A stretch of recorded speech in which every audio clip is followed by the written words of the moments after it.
Elton Iliriani ishte ndër shqiptarët e parë që u kujdes për Parashivi Simakun. Me të gjetur, kontaktoi me zonjën që e gjetin Penn Station, Elvirën apo jo? Po. Dhe i tha, me sa kujtoj unë Elvira, në tha i gjë shumë interesante, Eltoni më tha, Elvira, unë e di që dhe ti ke vështirësi se je emigrante, unë i kam mundësit, kështu që po vi unë të kujdesem për Parashivin. Kam disa pyetje që lidhen me pjesën e saj.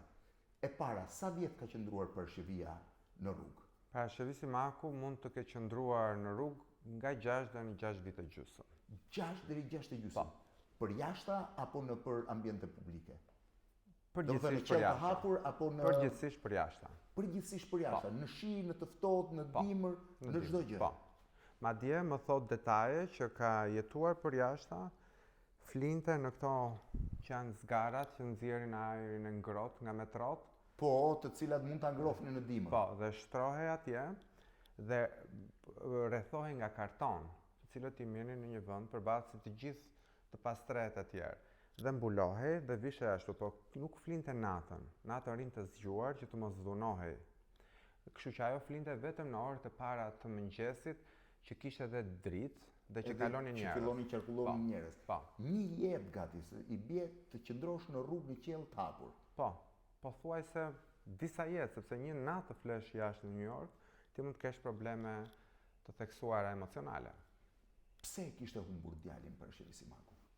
E humbi djalin për shumë arsye që unë mendoj kanë të bëjnë dhe me sistemin ligjor në Shtetet e Bashkuara të Amerikës, gjendjen e saj emocionale që ajo humbi teatrin më përpara, filloi të mos kishte marrëdhënie të mirë me të shoqin, ku i shoqi u largua dhe jetoi 5 vjet me të birin e vetme, ku në një proces gjyqësor që ajo nuk e pranon që t'i jetë bërë, të paktën jo në koshiencën e saj, dhe thotë që u mor vendimi dhe i biri u mor me polici dhe ju dha të atit. Dhe që nga ajo kohë ajo se kishte takuar të birin? Për 15 vite. 15 vjet pa e takuar? Pa e takuar. As qofte edhe një ditë apo folur në telefon. Si shpjegohet, shumë njerëz më pyet, si shpjegohet një divë e tillë që njihte kaq shumë njerëz në New York, kaq shumë njerëz të pasur, shqiptarë flas gjithmonë, nuk po ju të tjerët, të mund të përfundojnë rrugë. Ishte zgjedhje e saj apo e detyruan?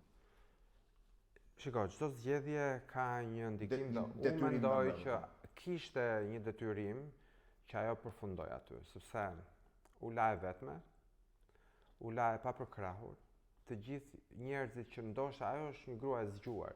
Në momentin që ajo do zgjidhte dikë për ta ndihmuar, duhet ishte një zgjedhje e duhur, një zgjedhje e zgjuar. Sepse që të gjithë që afroheshin kishin imazhin e një dive të paarritshme dhe hipnotizoheshin nga ajo. Ata hipnotizohen dhe sot në atë gjendje dhe harrojnë për çka kanë ardhur, për ta ndihmuar dhe thjesht bëjnë selfie. Përfundojnë rrugë. Kjo është pyetja më normale që e bën gjithkush në Shqipëri. Unë mendoj që një person i nivelit të saj, qoftë mendor, qoftë artistik, historiku të saj, do kishte vepruar në të njëjtën mënyrë. Pra ishte zgjedhja e Parashivit Simakut. Ndërkohë shumë shqiptarë kanë takuar dhe në kohën që ai qëndronte në rrugë. Askush nuk e ka ndihmuar? Nuk kanë arritur do ta ndihmojnë, sepse ajo nuk shkonte me ta, sepse ajo e thotë edhe sot e kësaj dite, unë nuk kam nevojë për para, unë kam nevojë për dashuri, pra për njerëz që do ta ndihmojnë realisht për t'u afruar me të birin. Dhe ajo është një person që vlerëson maksimalisht dinjitetin njerëzor në radhë parë. Dhe unë mendoj këtë nuk më ka thënë kur, po edhe duke qenë një artiste për masave të tillë, të shqiptarëve, ajo nuk donte që ata ta shikonin në ato fillime në një gjendje të tillë. Erdhi momenti ku ajo u shfaq dhe pranoi ofertën time për ta lënë rrugën. Elton, ju keni qëndruar thuajse 3 muaj, diçka më shumë se 3 muaj, thuajse për natë me të. Kush ka qenë gjëja më tronditëse që të ka treguar? Gjëja më tronditëse që më ka treguar ishte kur një natë ajo ishte në rrugë dhe ishte, më ka thënë, tek rruga 48 dhe Avenue 7, aty afër Times Square, ku ajo po përpiqej të flinte, po karikonte telefonin te këto karikusët në rrugë në New York, nëse i keni parë, që janë me ndriçim. Ajo kishte marrë 3 valizhet e saj dhe ishte ulur aty. Dhe një i dehur, ai droguar, kalon dhe e gjuan me shkelën të veshit. Dhe ajo thot, ishte një dhimbje e tmerrshme ku unë bërtita, tha. Që ajo s'kishte ku shkonte, nuk kishte sigurim shëndetësor, asgjë. Jo, dhe ajo shkoi tek ishte një kafe ose një dyqan, një deli market, ku ajo futet, dhe ata japin akull që ajo të qetësonte dhimbjen e veshit. Ju nuk kishte asnjë dokument? Ajo nuk ka asnjë dokument. Ajo është shtetas amerikane, po pasaporta i ka skaduar dhe nuk e ka as fizikisht. As fizikisht. Ajo nuk ka asnjë letër që të vërtetojë identitetin e saj. Jo.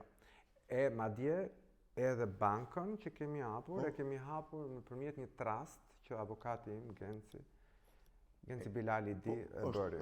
Ka dalë si... Po, ne kemi krijuar një trust ku të krijojmë një llogari bankare ku fondet e GoFund erdhën aty. Për ta hapur llogari bankare. Jo. Po ku i ka humbur të gjitha?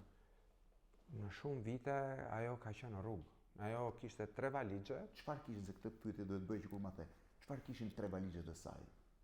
Valixhe, ky është shalli i saj, që unë e gjeta në valixhet e saj, ku të gjitha rrobat ishin të ndënjura, sepse ajo dhunohej, domethënë mendërisht edhe nga njerëz të tjerë aty që ishin po dhe ata të pas 3, po kishte shalli i saj që ajo mbante, ku unë kur ajo shkoi në spital, unë i hapa valixhet e saj dhe i lava. Po çfarë kishte gjithsej? Pak rroba.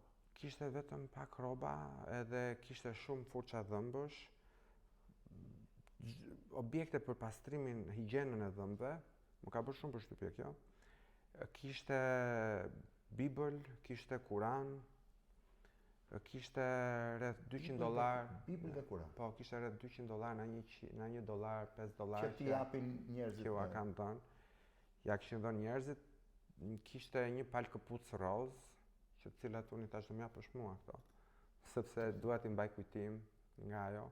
Dhe ky ishte shalli i vetëm që është i larë tani. Po. Dhe unë me këtë shall e kam parë edhe te video që ajo flet me Piroçakon. Po. Pra ajo e ka mbajtur këtë shall nga ditët e saj të lavdishme. Ndoshta po, duhet ta pyes për këtë, po që ishte në valixhen e saj.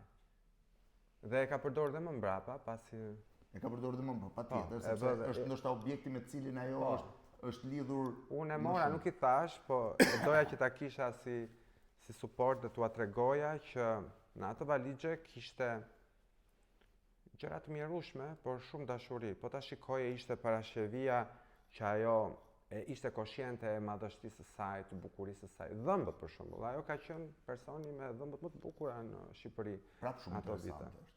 Një pyetje, Elton, pati shumë njerëz që t'u turrën, ty t'akuzuan për protagonizëm, që e more vendose nën kontroll, që mund të përfitoje prej saj. Atë lënduan dhe sa mund të qëndronin një pjesë e këtyre?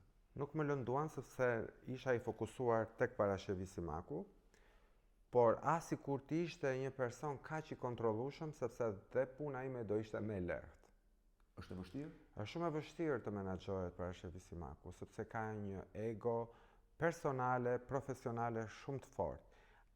Ju nuk e imagjinoni dot, po dhe veshjet nuk ja induktoi dot unë. Ajo vishet si dëshiron. Madje edhe kur i bëj make-upin, flokët, ajo do të vendos diçka patjetër në kokë. Do të vendos një kuror, do të vendos një shall, i do shumë kapuçët, se është edhe pak New York street style. Ajo është shumë avantgard. Pra, edhe videoklipin që bëm, ajo më veshi mua dhe jo unë atë. Pra njerëzit nuk i din këto. Ajo ka ego shumë të fortë, profesionale. Personazh i fortë akoma? Patjetër. Nuk mund të bësh asnjë gjë pa miratimin e saj dhe nuk mund ta detyrosh atë të shkojë në një aktivitet. Mund të më tregosh një moment kur hyri për herë të parë që ftove për darkë në restorant? Ju e quat në fillim në hotel dhe pastaj shkuat në një restorant. Një njeri që 7 vjet ka qëndruar në qiell të hapur, që ka ngrënë çfarë ka mundur, çfarë i ka nduruar, me pak para, si u ndje kur hyri në restorant? Ka thënë një fjali, from the streets to the stars. From the streets to the stars. Nga rruga në yje, tha. Dhe ma vazhdoj tek apartamenti im, pastaj se unë jetoj në kat 53 dhe ajo e dashuron atë apartament. Dhe tha, unë kam qenë në yje, shkova në rrugë dhe erdha prapë në yje. Pyetja fundit, sa sekrete fshihen në historinë e Parashevit Simakut? Shumë dhe janë të errta, të frikshme, ku kjo vërtet është... Ka emra konkret?